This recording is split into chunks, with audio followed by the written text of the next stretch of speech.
Buenas, a ver, está por aquí, está por allá. La lamparita.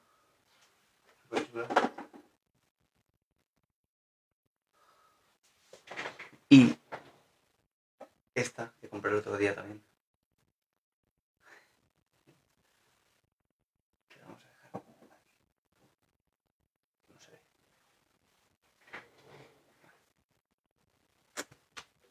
Esto por aquí.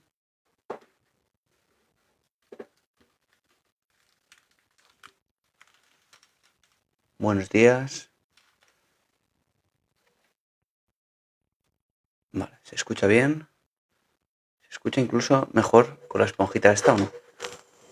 Esta esponjita que le he puesto. A ver cómo se escucha con esto, ¿vale? A ver qué tal. Vale.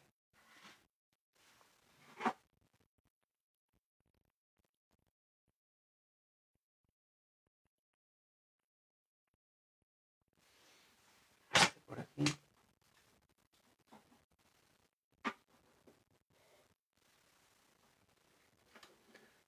No puede ser que tenga tanto trasto, ¿eh? Bueno, y este micro se lo voy a poner al otro móvil. A ver cómo se escucha. Porque a veces por YouTube me dicen que se escucha un poco mal. Vamos a ver si con esto se escucha un poco mejor. Este es un antiguo micro que tenía.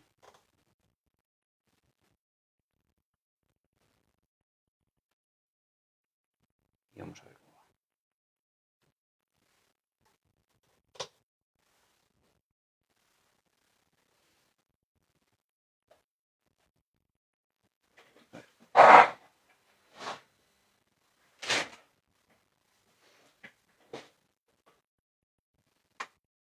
Bueno, sí que tenemos un micro por aquí, un micro por allá. Mucho trasto.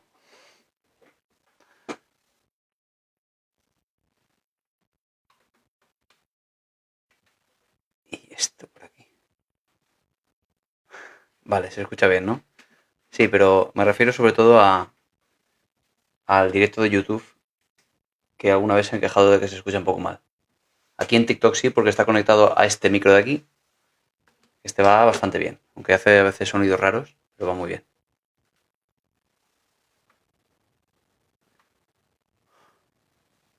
Vale. Me falta algo por conectar. Madre mía, ni Telecinco tiene tanto cable. Vale, y esto por aquí.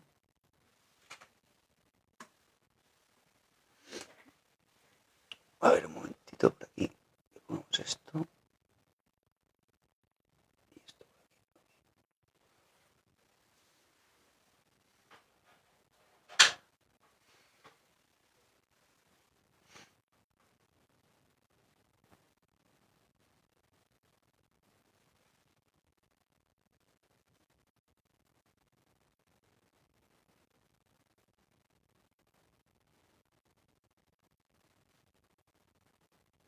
¿Qué pasa? Que no me conecta a internet.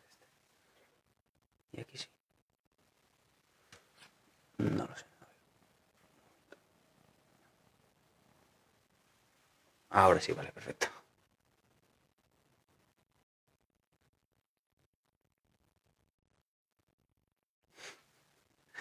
Pero ¿cómo se puede tener tanto trasto en la pantalla, por favor?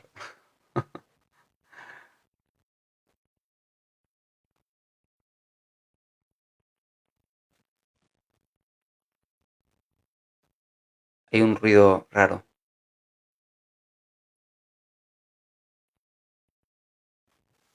Si sois dos, es que sí. A ver. A ver, ¿qué ruido? Ah, sí, se escucha algo raro, sí. A ver, ¿y sin esto? A ver, ahora. ¿Mejor o peor?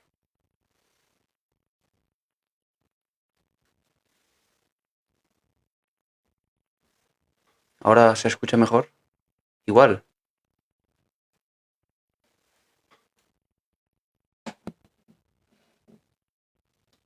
Pero es un ruido constante.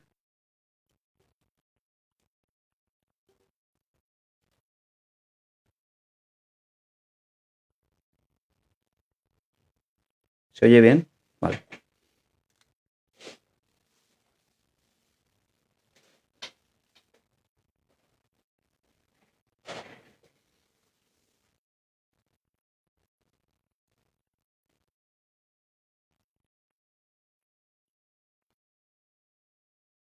Vale.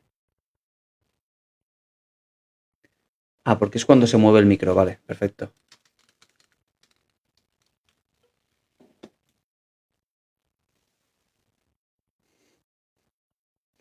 Madre mía, cuánto trasto hay aquí, por favor. Bueno, buenos días. Y a pesar de ser fin de semana, a pesar de ser fin de semana, yo me he quedado en el fin de semana. A pesar de ser festivo, aquí estamos, como dije. Y no voy a trabajar hoy, solo el directo de hoy y ya está. Y hasta mañana. Mañana sí que es cierto que al no trabajar hoy tengo pues mucho más trabajo, más del habitual, con lo cual es bastante complicado. O sea, no solo mañana, sino el resto de la semana. Me toca adaptar toda la cantidad de pacientes bueno, a menos días, nada más. Eres muy perfeccionista, te aseguro que no. Y te voy a demostrar por qué no, españolita. Solo tienes que ver esta leja de aquí, qué maravillosamente bien está puesta, para darte cuenta de que perfeccionista soy bastante poco. Me da igual, quiero decir. Así la puse y así se quedó.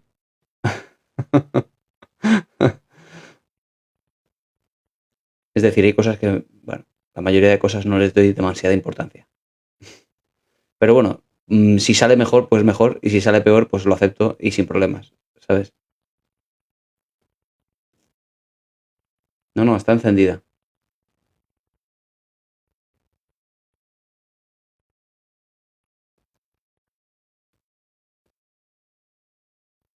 300 personas somos. Ah, no, 184, vale.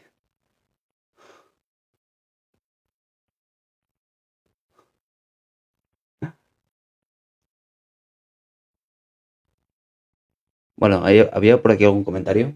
Hola, buenos días. Creo que me he perdido algo eh, que no me sale aquí en el chat. Aquí seguro que me sale. Mm, mm, mm. Hola, Teresa, Maite. Espérate, porque es que no lo encuentro.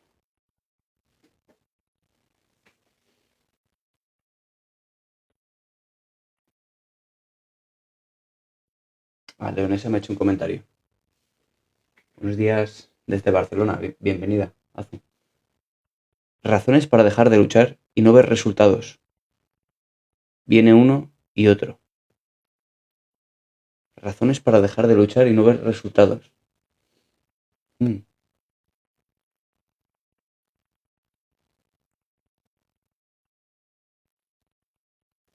Claro, el caso de Leonesa es algo que ya conozco yo desde hace tiempo. Llevo aquí mucho tiempo en el directo. El que no lo conoce, pues quizá tenga menos datos. Ya no sé qué hacer, pensar, no puedo ser un poco feliz.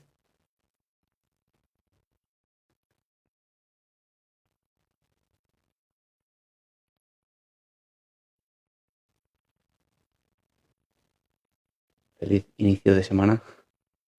A ver,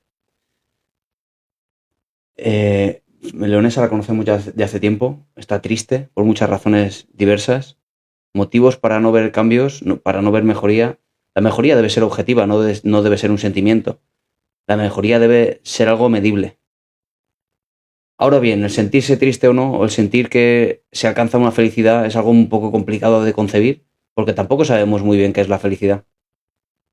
Uno debe encontrar momentos en la vida en los que, sin ser un sentimiento excelso ni espectacular, que bueno, que en esos pequeños momentos encuentre un bienestar al cual podamos llamar, por ejemplo, felicidad.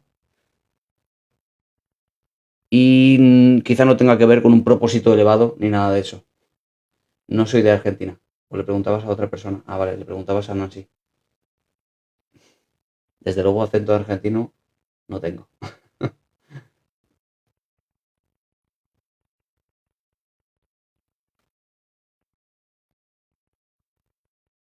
Por otra parte, Leonesa, la importancia de empezar a hacer cosas.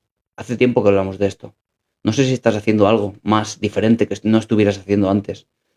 No sé si te has planteado de verdad el empezar a hacer esas cosas o que has perdido, has dejado de hacer en este tiempo, o que no habías hecho hasta ahora porque no te atrevías. Si no sales y no quedas con gente, descubre nueva gente, a veces en asociaciones, a veces en algún tipo de, no sé, de grupo de gente que quede para hacer cosas.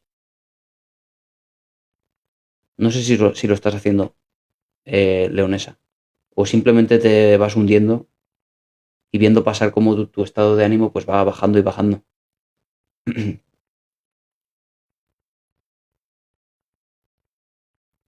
Me centré en el día a día cuando dejé de luchar. Pues Maribel es un ejemplo de aquello que leonesa debe hacer, pero no acaba de encontrar cómo. Y en el cómo no hay grandes soluciones. Son soluciones pequeñitas a pequeños problemas del día a día.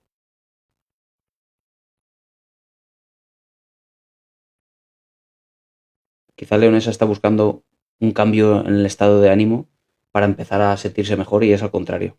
Es justo al contrario. Hay que cambiar las cosas que podemos cambiar de la conducta y el sentirse mejor aparecerá después. Pero no encuentra el cómo. Quizá necesitas ese apoyo psicológico que, que quizás has buscado en alguna parte, no has encontrado. Lo entiendo perfectamente. Saludos desde Nicaragua. Gracias. Bienvenida.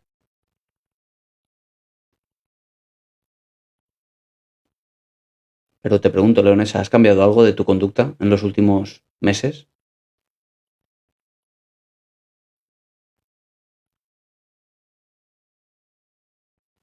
Es muy duro. Creo que un psicólogo me puede ayudar.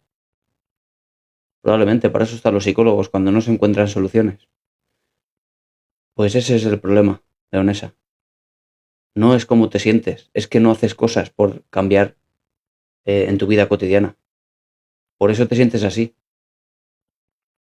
pero no encuentras las fuerzas y para eso te digo que necesitas quizá una terapia psicológica, si no lo encuentras o si no lo consigues por ti misma. No es que haga falta en sí mismo si alguien lo consigue hacer por su cuenta, no lo necesita. Pero si no lo consigue, quizás sí necesita ese apoyo, ¿no? Necesito que me des tips para dormir, estoy en exámenes y me cuesta dormir y no puedo memorizar.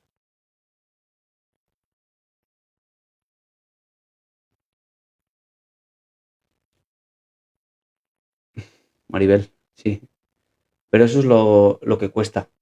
Y es el motivo por el cual uno acude a consulta, que no lo consigue por su cuenta.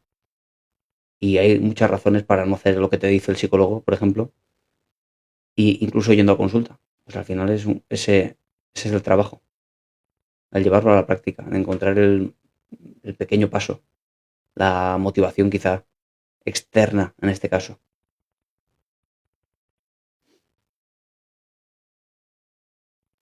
Bueno, tips para dormir. Bien, si el problema entiendo Sole Paredes cuando empiezas a intentar dormir, es que empiezas a pensar en los exámenes y te da ansiedad, te preocupa no aprobar quizá, o te preocupan cosas de la vida y por eso no puedes dormir, si ese es el problema, es decir, cierta activación fisiológica, cierta ansiedad, pues habrá que hacer alguna técnica precisamente para generar un cambio en eso, ¿no? En la ansiedad que te produce. ¿Es eso lo que te pasa, Sole Paredes? ¿Entras en la cama y empiezas a pensar en los exámenes y te da ansiedad? ¿O es otro problema? ¿O es que si te duermes y más bien es que te despiertas muchas veces?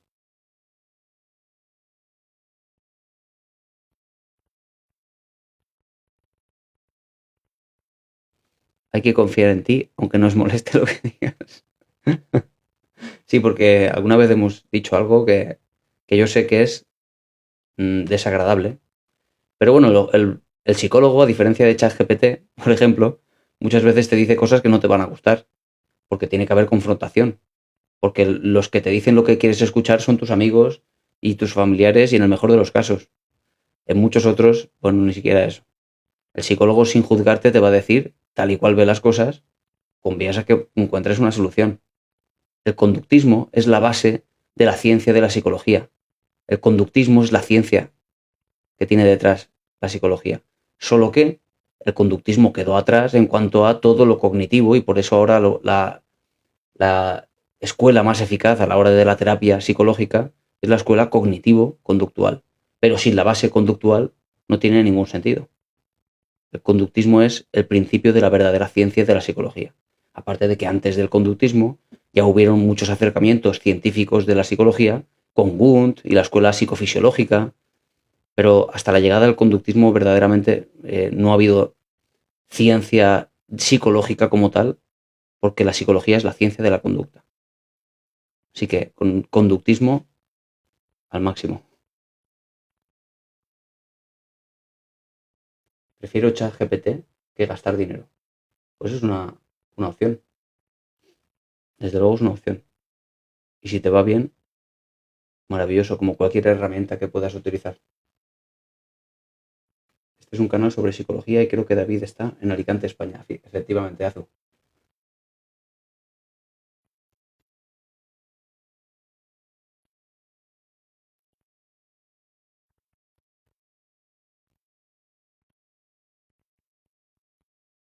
A ver, que tengo un montonazo de mensajes de repente. ¿Cómo puedo trabajar, aceptar los no de las personas? Vale, entonces te dicen que no y ¿qué pasa? ¿Que te da rabia? ¿Qué es lo que pasa con esto? Te dicen que no y ¿qué es lo que ocurre? ¿O es pánico a que te digan que no y por eso no preguntas las cosas o pides las cosas? ¿Qué es lo que pasa? Hola, Evelyn. Buenos días. Evelyn es de las pocas personas que incluyen en la escritura la apertura y el cierre de las exclamaciones. Se ha perdido eso, ¿eh? El iniciar una pregunta abriendo la pregunta cuando uno escribe en un chat o en WhatsApp o donde sea, ¿no? Parece que se ha perdido eso. ¿Por qué hacemos eso en castellano?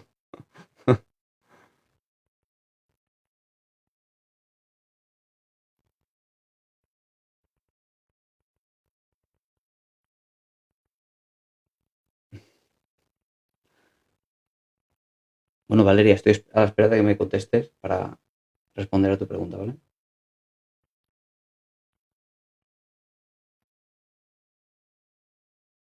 Té de manzanilla para la ansiedad y las preocupaciones. Nancy, el té de manzanilla para la ansiedad no se ha demostrado que tenga eficacia para esto y si te va bien el té con manzanilla para la ansiedad es porque no tienes ansiedad. Evidentemente lo que tienes es una emoción de ansiedad básica, normal y corriente, como pasa con todas las personas de la Tierra. Pero si tienes un trastorno de ansiedad, no te va a funcionar el té de manzanilla. En cualquier caso, sería muy fácil de demostrar científicamente la eficacia de la manzanilla para la ansiedad. No ha sido así. A veces ni siquiera los psicofármacos, como los ansiolíticos, te quitan de un trastorno de ansiedad.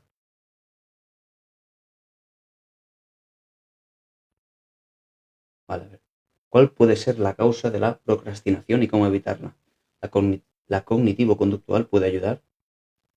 Efectivamente, has dado en la misma pregunta con la clave, Azul. No va a ser igual la procrastinación para ti que para mí o para otra persona. Van a haber causas en esa conducta desadaptativa de estar evitando la solución a los problemas o postergando a otro momento. Va a haber causas. ¿Qué causas? A veces es la pereza, a veces es la ansiedad que te produce enfrentarte a una situación ahora y es como que dices, bueno, luego me enfrento a ella, como ir evitando.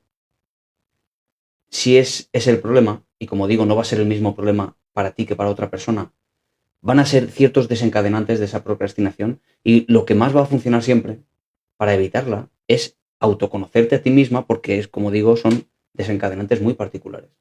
Tienes que entender cada vez que procrastines qué es lo que está pasando, qué hay antes y qué hay después. Si alguien te está reforzando la conducta de procrastinar, te están premiando de alguna manera con atención, si estás huyendo y por tanto evitando aliviando una ansiedad cada vez que procrastinas, ese es el motivo de la procrastinación. Si es un pensamiento concreto de que te lleva a la pereza y al final a la desactivación conductual, es decir, no lo sabemos. Tienes que autoconocerte, Azu. Y el otro día hablaba de la técnica del autorregistro en este sentido.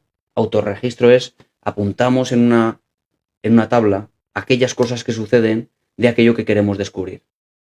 Si queremos descubrir por qué procrastinamos, vamos a apuntar cuando lo hagamos, qué es lo que está pasando en la misma situación, qué es lo que pienso, qué es lo que siento, qué es lo que hago en la conducta donde vamos a descubrir qué elementos de lo que hacemos, que es lo único que se ve, está también reforzando el que procrastinemos, etcétera. ¿Entiendes, Azu? Es una cuestión de autorregistro. Ahí vamos a encontrar el porqué.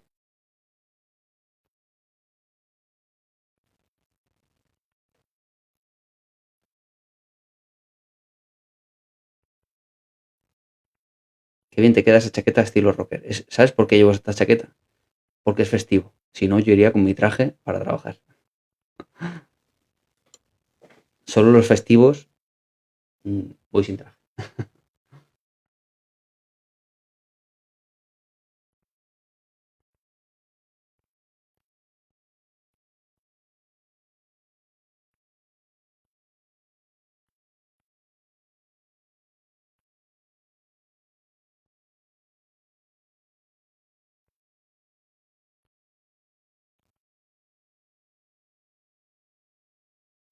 Leonesa, después de escucharme y de entender cuál es el proceso y por qué pasa lo que pasa, luego hay que tomar el paso. Luego necesitas tomar eh, tu conducta y llevarla a la práctica. Y eso es lo más difícil, dar ese paso. A ver, no pido las cosas, prefiero hacerlo por mi cuenta, me da miedo que me respondan mal, ¿vale? Lo preguntaba antes porque no es lo mismo. No es lo mismo no hacer, digamos que te digan que no y que te dé rabia, que te digan que no, a que te dé, por ejemplo, miedo y que vayas evitando esto porque te da miedo. Hay una diferencia sustancial. A ver, ¿qué más?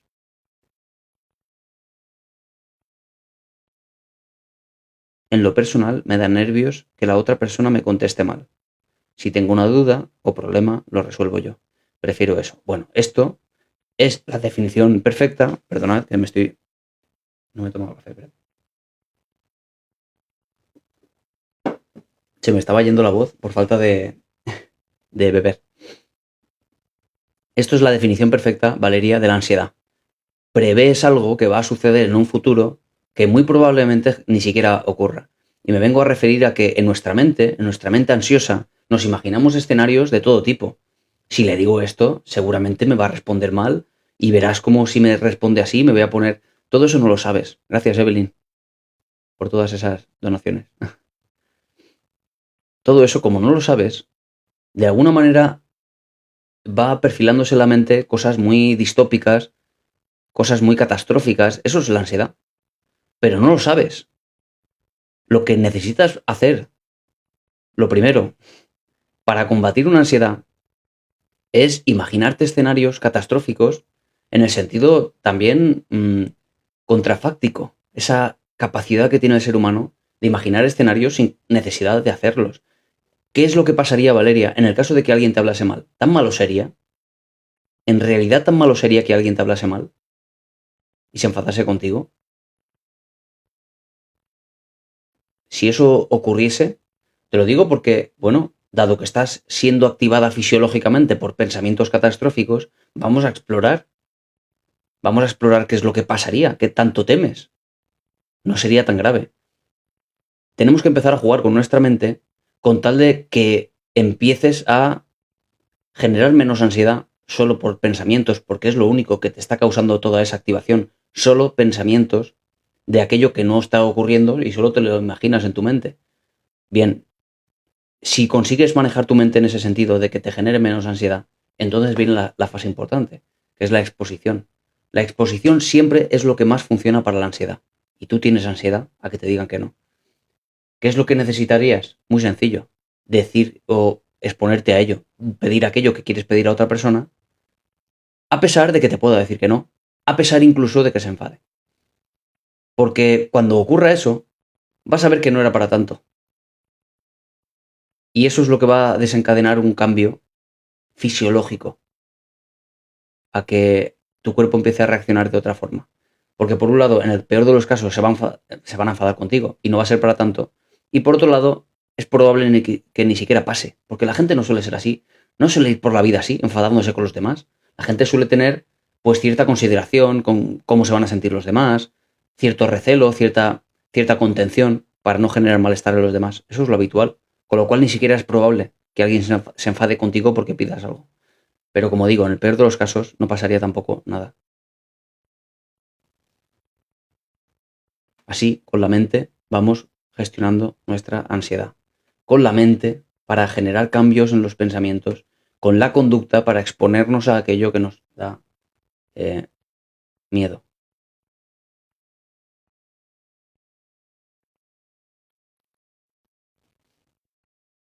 A ver.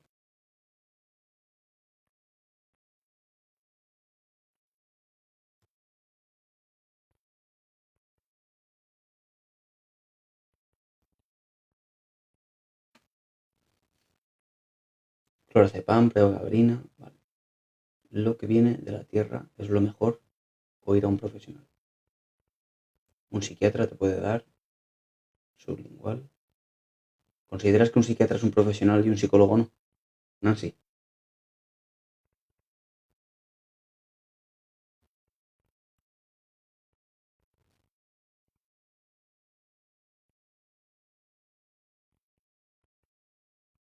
A ver, ¿qué opinas?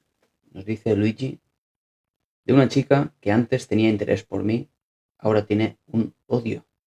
El interés era mutuo, pero por miedo gestioné mal esa posible relación. ¿Qué me recomiendas para acercarme nuevamente?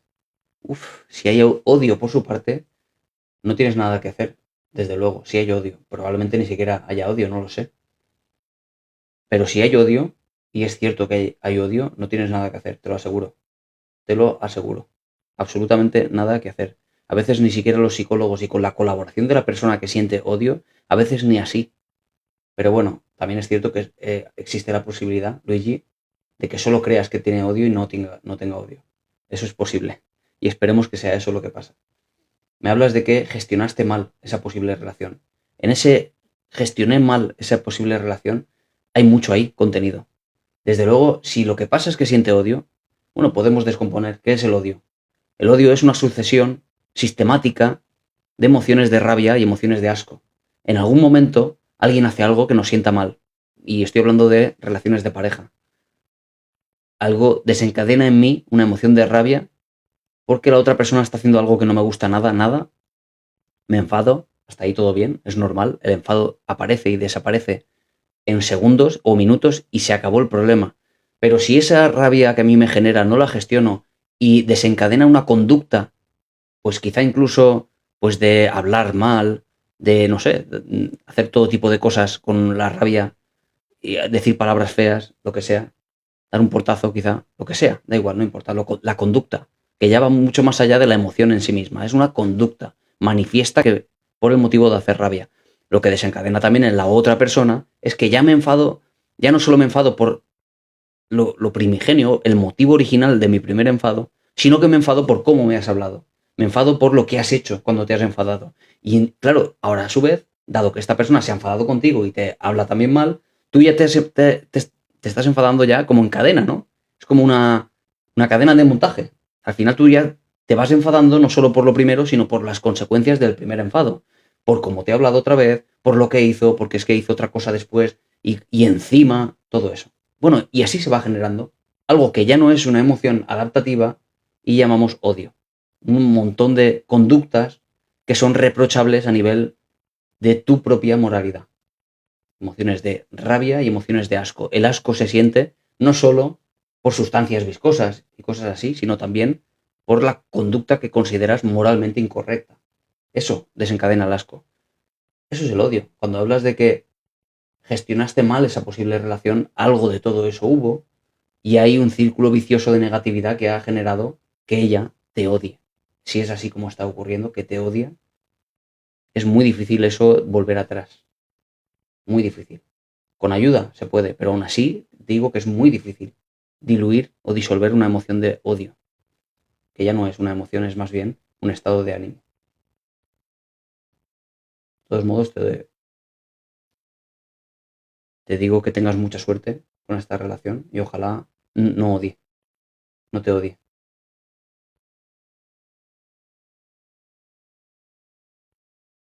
Todos piensan en cambiar el mundo, pero nadie piensa en cambiarse a sí mismo. Muy buena frase.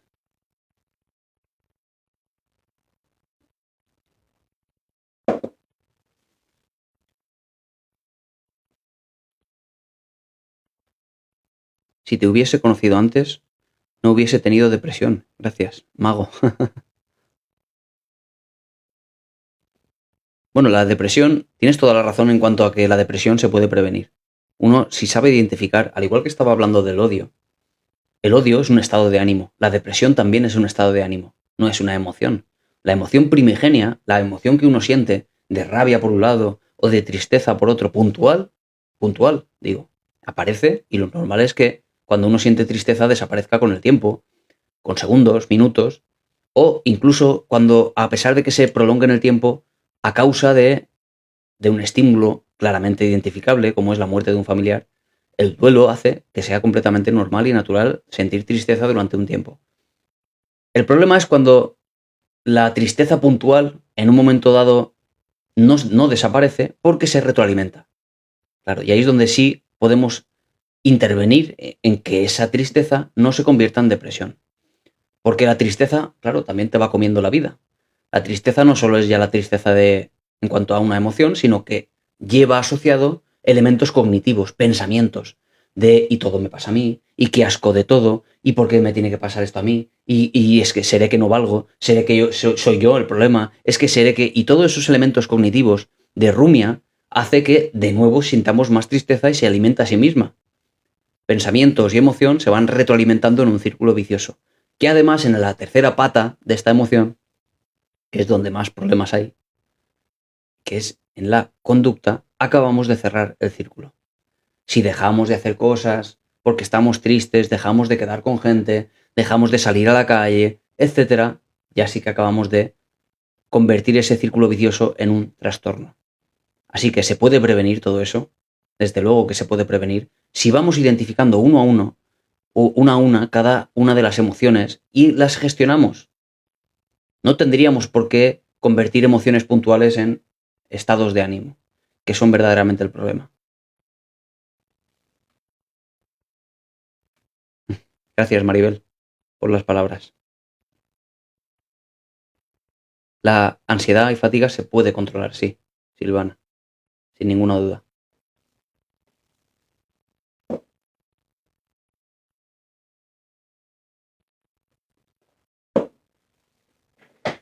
A ver qué saque esto de aquí.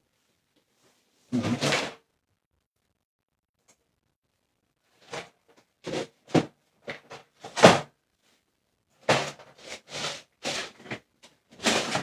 Uy, madre mía, que desmonto el chiringuito. A ver, un momento. Es que, claro, tengo tantas cosas aquí que se me quedan hasta los pocos. Ahí. Espérate que casi la lío en un momento. Vale, sigo vivo.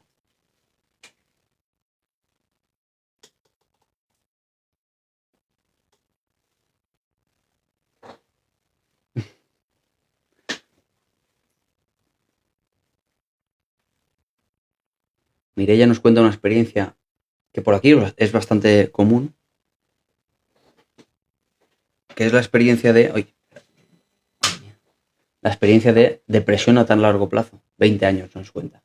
A pesar de ir al psicólogo, al psiquiatra, las depresiones resistentes al tratamiento existen, no se sabe por qué y se sigue investigando. Hay muchas terapias planteadas para personas que no salen de ahí, que es crónica ya la depresión. Y por ejemplo, la terapia cognitiva basada en mindfulness es una terapia de tercera generación para personas como digo, con depresión resistente al tratamiento. Funciona bastante bien. Incluso se han planteado diferentes tipos de terapia de menos invasiva a más invasiva para este tipo de resistencias al tratamiento. Hay muchas formas de atacar la ansiedad, muchas formas muy, muy diversas, y tendríamos que ser capaces de ir buscando aquello que nos funcione. Si vas a un psicólogo y no te funciona al cabo de dos o 3 meses, deberíamos de cambiar de psicólogo. Claro. En cuanto a la psiquiatría, necesitamos encontrar aquellos fármacos, y es muy difícil eso, ¿eh? Encontrar aquel fármaco específico que te vaya bien para ti. Eso es muy difícil. Y a veces se tardan años en conseguir. De todos modos, 20 años son muchos años. Pero la terapia psicológica debería empezar a funcionar al cabo de pocos meses. Si no, algo está fallando.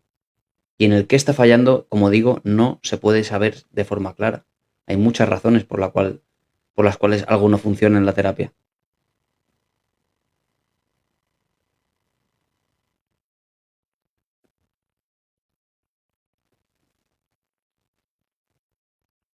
A ver, tengo como siempre un montón de comentarios. David, ¿qué opina?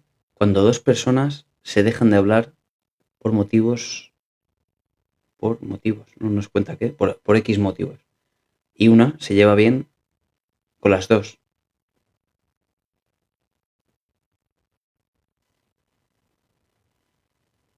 ¿Dónde está el problema? ¿Cuál es la pregunta?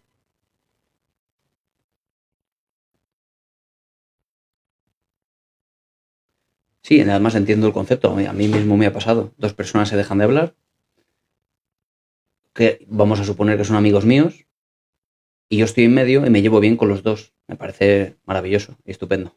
Cosas de la vida cotidiana de las personas. Eso va a ocurrir siempre. Se pelean entre ellos y tú estás en medio y te llevas bien.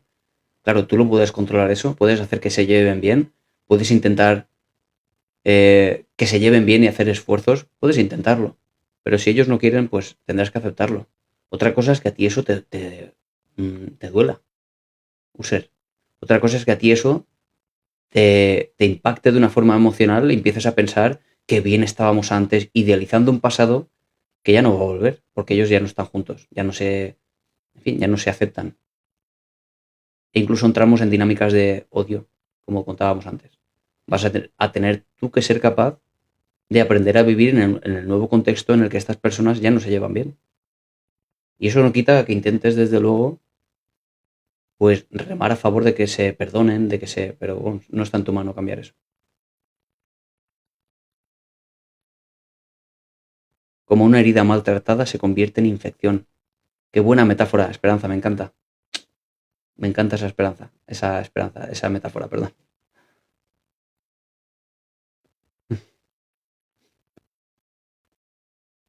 A ver.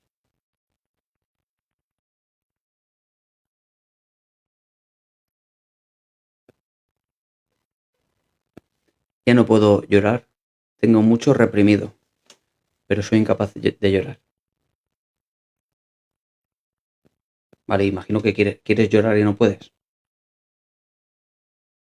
¿Quieres llorar y no puedes? ¿O es que no lloras y...? Esto lo he visto, sí, lo he visto varias veces. A veces ya no sé si es que de verdad es necesario o no. Es decir, uno piensa, yo lo he pasado mal porque, por ejemplo, se ha muerto un familiar cercano y no lloro. Y empieza a pensar, pero esto no es normal. Yo debería llorar dado que se ha muerto, pues no sé, mi padre, mi madre.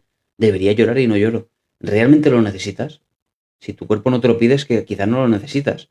Estoy preguntando, Barrio Jiménez. ¿De verdad necesitas llorar?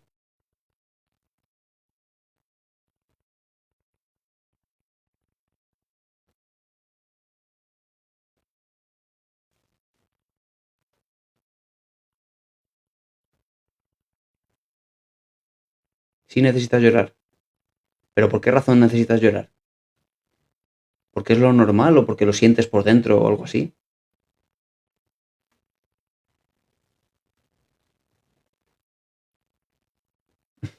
No creí que era una metáfora. Bueno, técnicamente no es una metáfora, es un símil, porque dice cómo, como una herida mal curada, como es una comparativa, es un símil. Si hubiera dicho Esperanza es una herida, pues tendríamos que decir técnicamente que es una metáfora.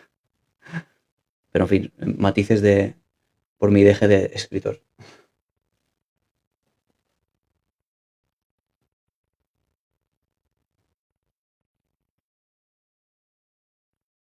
A ver. ¿Es malo estar mejor viendo que los demás están peor? Estar mejor viendo que los demás están peor. Vale. Percepción personal. A ver, Maribel, pero me quiero poner en contexto. ¿Quieres decir que te sientes bien viendo otras personas que están empeorando? ¿Algo así? ¿Estar mejor te refieres? Claro, ¿en qué sentido? Emocionalmente. ¿Te sientes bien si otras personas... No, quizá no estemos hablando de ti, te refieres a una pregunta en general, ¿no? Que si pasaría algo por sentirte tú bien al ver a otras personas que empeoran, no sé, emocionalmente, quizá. ¿Sería algo así, Maribel? A ver, ponme en contexto. Necesito concretar esta pregunta, si no, no sé de qué estoy hablando. Sí, porque puede ser estar peor económicamente o que estén más tristes. A ver si me pongo en contexto.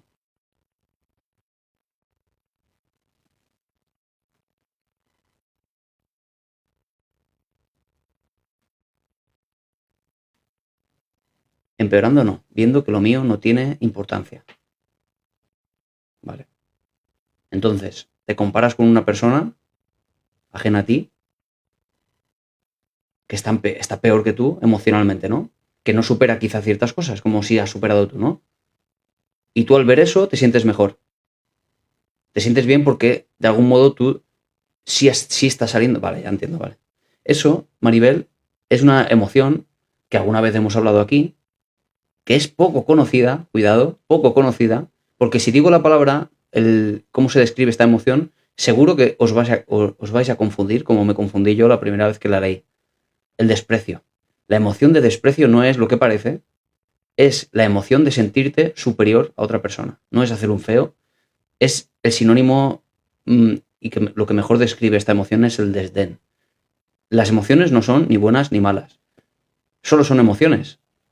Que sean buenas o malas probablemente va a tener mucho más que ver con la intensidad, lo excesivo de la emoción o la falta de adaptación de esta emoción. Sentirte superior a otra persona es algo completamente normal si está dentro de sus cauces de intensidad, ¿verdad? Como siempre decimos. Es decir, ¿se siente superior un padre respecto de su hijo? Claro. ¿Se siente superior un profesor respecto de sus alumnos? Claro.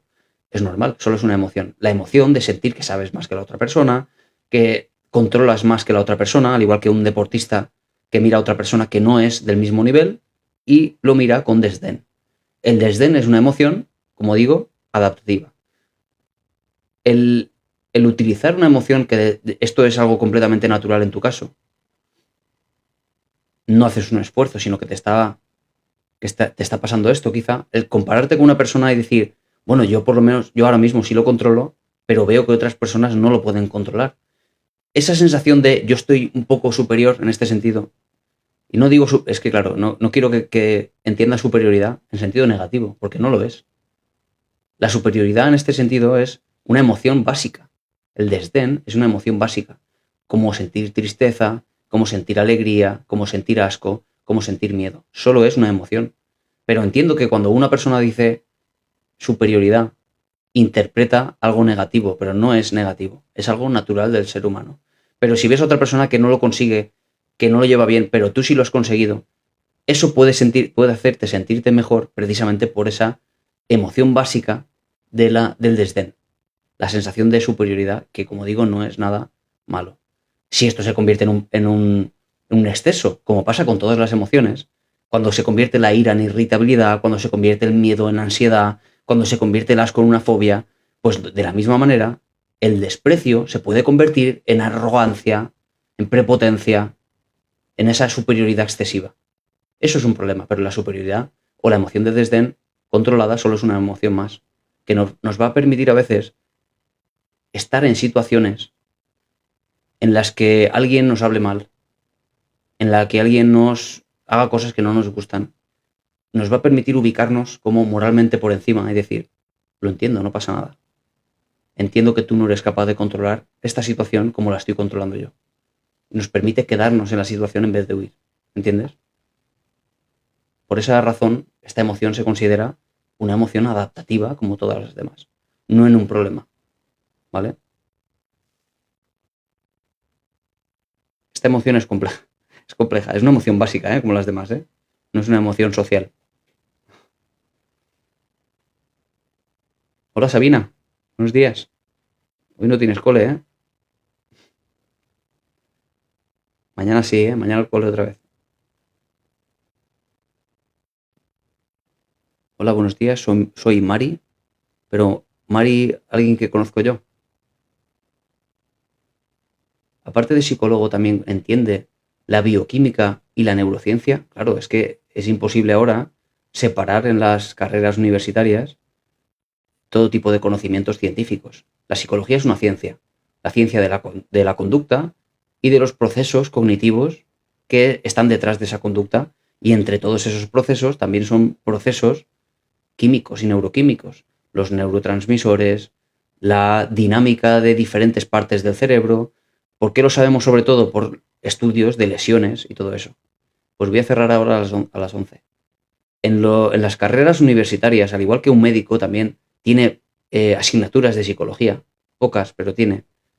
Ocurre exactamente lo mismo con, con la psicología cuando estudia pues, todas las partes del cerebro, porque tenemos que saberlo, al igual que tenemos que saber todas aquellas partes funcionales de la conducta y todas las partes de la atención, la memoria, la percepción, el aprendizaje en sí mismo. Todo eso son procesos psicológicos, pero también todos los procesos psicobiológicos que se estudian en la carrera. Y por ejemplo, os puedo enseñar esto de aquí. Este libro de aquí es psicobiología, que, como veis, estudiamos siempre el cerebro humano. Lo puedo enseñar porque a veces TikTok cuando estudiamos el cerebro humano, estudiamos el cerebro precisamente por esa misma razón. Necesitamos comprender por qué el cerebro humano hace lo que hace para comprender la conducta humana. Como veis, es cerebro puro. Es psicobiología. No se separa de esto en la carrera. Después está psicofarmacología, en fin. Las carreras universitarias al final son centradas y específicas en algún punto concreto, pero hay mucho de disciplinaridad. Es casi inevitable. Hola, Leo. ¿Estás con Ícaro por ahí? Eres un crack. Los dos sois un cracks. Unos cracks.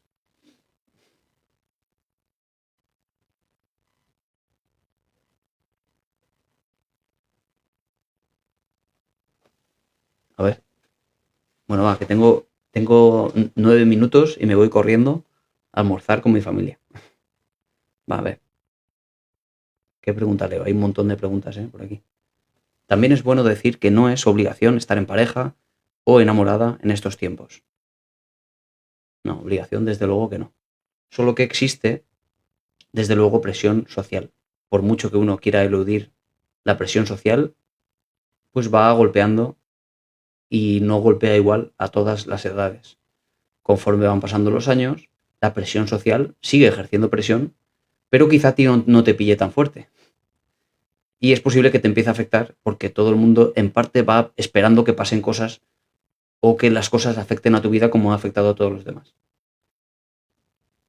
Entonces, si somos lo suficientemente fuertes para ir contracorriente en algún sentido, no habría ningún problema, desde luego.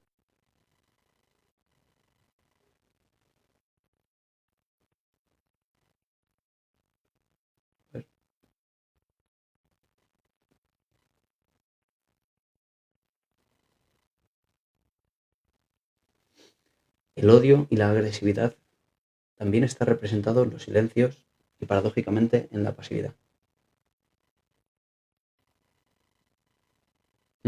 Sí, también, efectivamente. El rencor, el resentimiento, son emociones que se llevan en silencio muchas veces, efectivamente.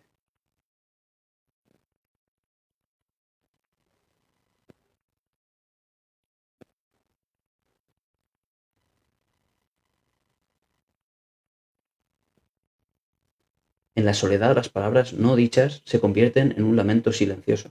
Esto es una frase para ponerla en una taza de desayuno. La pobreza más terrible es la soledad y el sentimiento de no ser querido.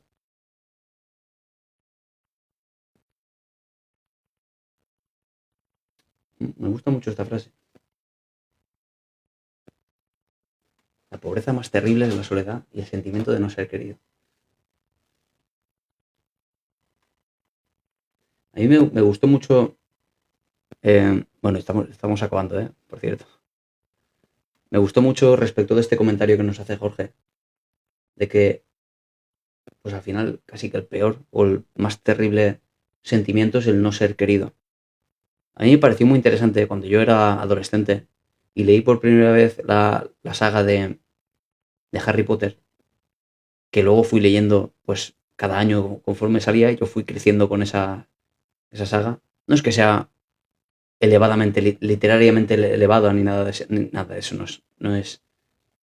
no podríamos llamarla o meterla en esta categoría. eh, Al final es una categoría, da igual, de alta literatura. Pero a mí me impactó mucho algo que leí en ese libro, que es cuando Dumbledore va a morir y dice que hay cosas peores que la muerte. Yo leí esto con 12 años y, y me impactó esto mucho porque pensé, ¿cómo va a haber algo peor que la muerte? Y reflexioné muchísimo sobre ese comentario que hizo supuestamente la persona más sabia de toda la saga de novelas, ¿no? Y bueno, lo dice así. Digo, bueno, será algo mágico, algo que tendrá que ver con la magia. No lo acaba de entender. Y es que no lo resuelve en ningún momento.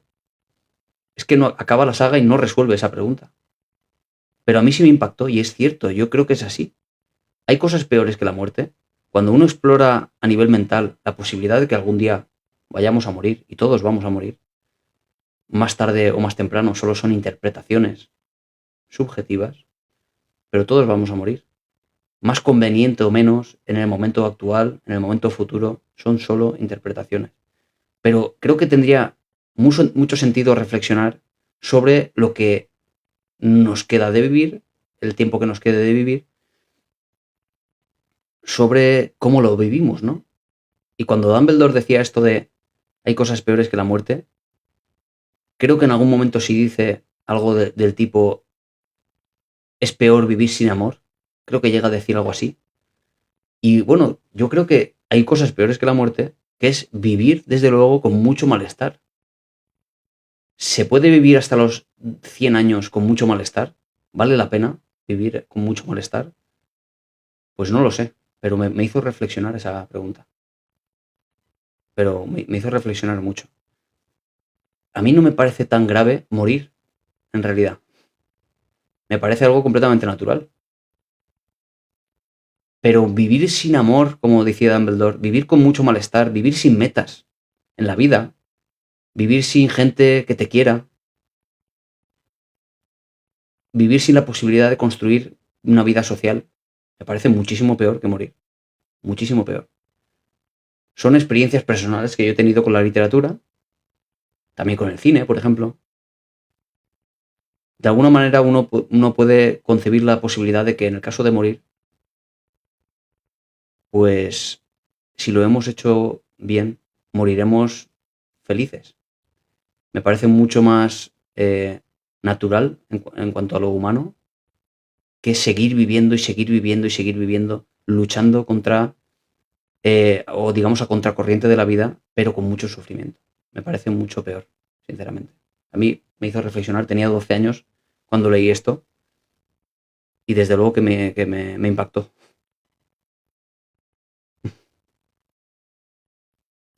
Bueno, descansar en paz no lo sabemos. No sabemos nada después de la muerte. Así que no sé si es en paz, si es en pena, no lo sabemos. Lo que haya después, no lo sé. Lo que sí sé, Nina, es lo que hay antes de morir. Y de eso estamos hablando precisamente, ¿no? De lo que hay antes. Lo que haya después, bueno, ahí está, en una incógnita. Aunque tenemos datos que nos hacen pensar que no hay nada, pero da igual. El caso es el durante. Y eso es lo que verdaderamente nos puede hacer reflexionar. vivir muerta es peor que morir. A eso me refería, ¿no? Me parece muy interesante reflexión de J.K. Rowling en este caso. Las personas no queremos morir, queremos dejar de sufrir. O, por ejemplo, mira, cuando yo vi, por ejemplo, la película de... No, no importa qué película sea, es como uno le impacta. Yo recuerdo cuando vi la película de 300. ¿Os acordáis de la película de 300? Esta que es testosterona pura. Hombres luchando, básicamente. Pero, bueno, de todos modos no deja de ser un hecho histórico que, bueno, de forma cinematográfica, pues nos la presentaron así para conocerla, para hacer un poco famoso este hecho histórico tan interesante. A mí me pareció de nuevo también una experiencia que me caló dentro cuando el rey Leónidas decide, a pesar de saber que han perdido la batalla, porque estratégicamente han perdido, los han rodeado, ya saben que van a morir claramente, pero pueden decidir huir en ese momento, volver a casa, reincorporarse, en fin, volver otra vez en otro momento. Me parece, y esto es un hecho histórico, esto fue así como ocurrió. Decidió el rey Leónidas quedarse a pesar de saber que iba a morir. Me parece en realidad muy razonable. Él sabía que iba a morir, pero iba a morir luchando.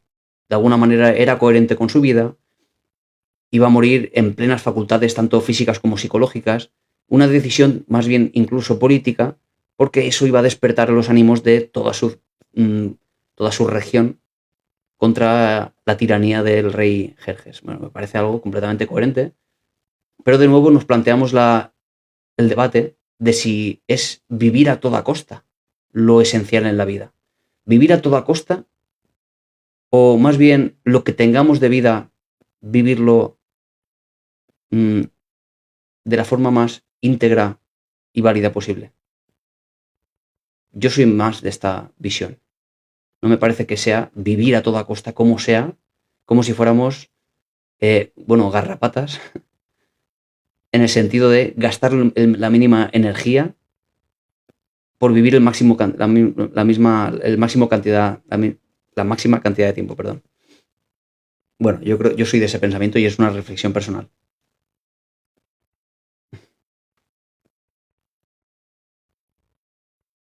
Vivir lo mejor posible y poder morir dignamente.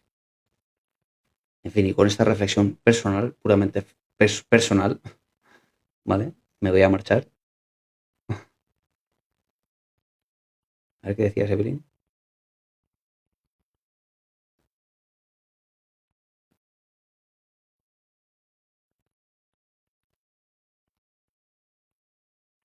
La presión social es dura. Ah, vale, sí. Esto es de lo que hemos dicho antes, ¿no? A partir de los 50 años. Gracias, Mar. Hay algo peor que la muerte y es, por ejemplo, Evelyn tiene razón, ver morir a un hijo. Mucho peor que morir. Mucho peor que morir.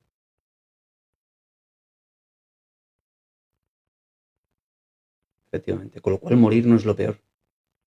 Que a veces parece que es algo culturalmente impuesto, ¿no? Morir es lo peor. ¿Por qué razón va a ser lo peor?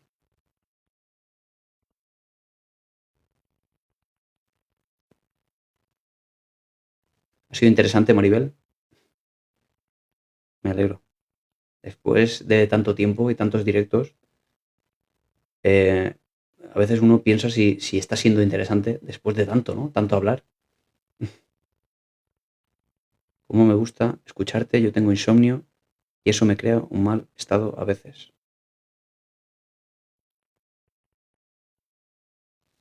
A mí no me atrae nada estar en esta vida. Cuando esto ocurre, Blanqui, cuando ocurre esto, es decir, nada me atrae de la vida, que es lo que nos ha planteado, por ejemplo, Leonesa también por aquí muchas veces. No pasa nada, ¿eh? No es ningún problema. Solo que hay que encontrar aquello que te haga estar en esta vida de forma eh, más feliz en el sentido de esas tres partes que puede tener la felicidad si lo analizamos un poquito, que es tener retos en la vida, tener una vida social medianamente interesante y no hace falta tener un montón de amigos, hace falta tener vínculos estables y profundos con gente y no hace falta que sean 7, que sean 8, que sean 30, a veces con 2 personas o 3 es suficiente, amigos, familiares, lo que sea, y luego no tener malestar. Yo para mí la felicidad es parte de esas tres cosas.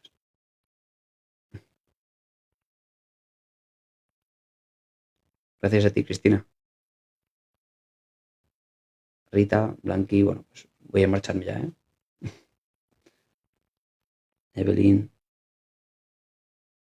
Lisette. Yo he vivido con mucho dolor físico y aprendí a vivir con el dolor, pero mi hermana siente soledad y no lo supera.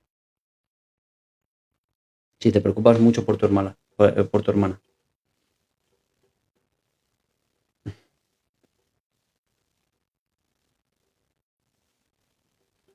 ¿Cómo se encuentra un reto? Se busca. Mira, una vez vi esto, tenía 7 años, cuando vi a alguien hacer esto. Desde el momento en que lo vi en una película, se convirtió para mí en un reto durante un montón de años. Puede ser esto, puede ser hacer el cubo de Rubik, puede ser sacarse una carrera, puede ser aprender a comunicar, puede ser los retos, son millones en la vida. Solo tienes que encontrar algo que te llame la atención. Y no necesariamente tiene que ser algo elevado, ni grande, ni espectacular. A veces puede ser sencillamente conseguir algo de tu propia vida cotidiana con un poco más de eficacia. Cualquier cosa que te llame la atención. Si no te llama nada la atención, te haces una lista, te la descargas de internet y una a una vas diciendo, ¿qué me gustaría poder conseguir? Esto, y coges 4 o 5 cosas y empiezas a hacerlo. Bueno, chicos y chicas, mañana sí voy a la radio, ¿eh? Mañana sí. Mañana empezaré el directo a las 11 menos cuarto, ¿vale? Ok, bueno, me marcho ya que es tardísimo. Me despido por aquí, muchas gracias a todos. Aquí en YouTube hoy ha habido mucha gente, ¿eh? Vos sí sos bien sabio. Muchas gracias, Daniel, desde Nicaragua. Gracias por las palabras. Gracias, Azul.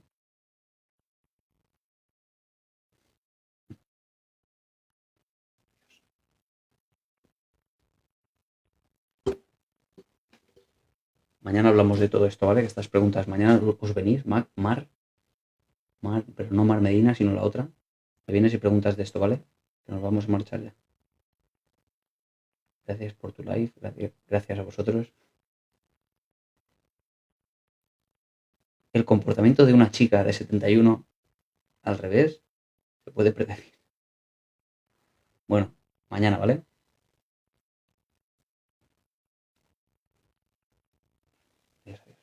Gracias a todos.